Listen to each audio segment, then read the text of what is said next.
Mental health can be a major barrier for those experiencing homelessness from finding permanent housing.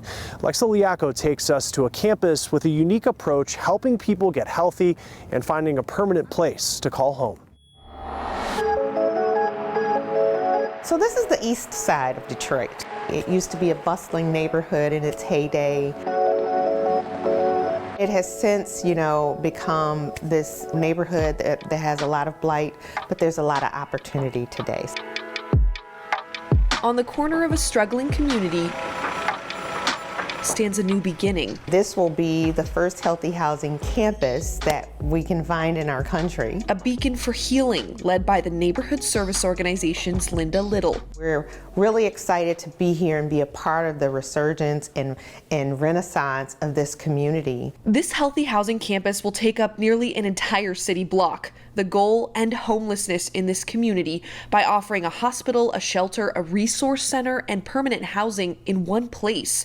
Each step helping people heal physically and mentally. 60 to 80% of people who are homeless have some kind of mental health issue or a substance use disorder. We're like a safety net for vulnerable folks. This hospital will take in people physically well enough to go back on the streets, giving them more time to address their mental health in a safe place. Believe it or not, there was no place for the homeless to go upon discharge. If you're battling mental health, it's difficult to think about those kinds of priorities and things that may be most important for your physical health.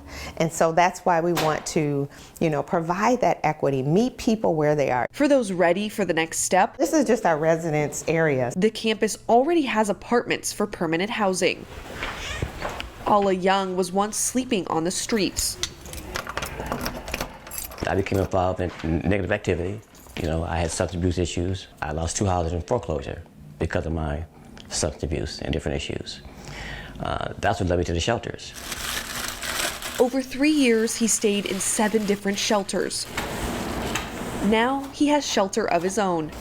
Alexa, Paul Taylor Station. If you're ready to make a transition, then it's going to work out. He struggled to get clean, quitting 3 separate times, but he never lost hope. I always had a good attitude. I always believed that I was here for a reason. He says when he finally got help here for his mental health, that's when he got clean for good. I was able to understand my deficiencies.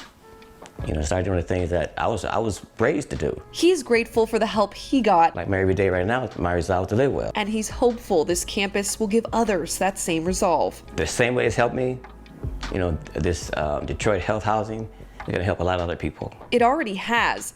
Linda says people have come from 10 states to get help here because no other states are doing anything like this yet. We had people as far as California to come through Detroit. Those who are in emergency shelter can see people who are housed right across the parking lot. That will give them hope. They can see it is possible. You can move from the streets in your current situation and live a better life. And one day she hopes this solution can permanently get people off the streets across the country. Mental health is something that affects us all. If we can reduce that stigma around mental health and make it a normal part of healthcare, then we can really effectuate change. For The Race, I'm Alexa Liaco. Thank you for joining us this week for our conversation about mental health. Next week, we're taking a look at the economy. Diced tomatoes. Diced tomatoes. The growing push to make sure families have access to affordable, nutritious food. Until then, I'm Chris Stewart, and this is The Race.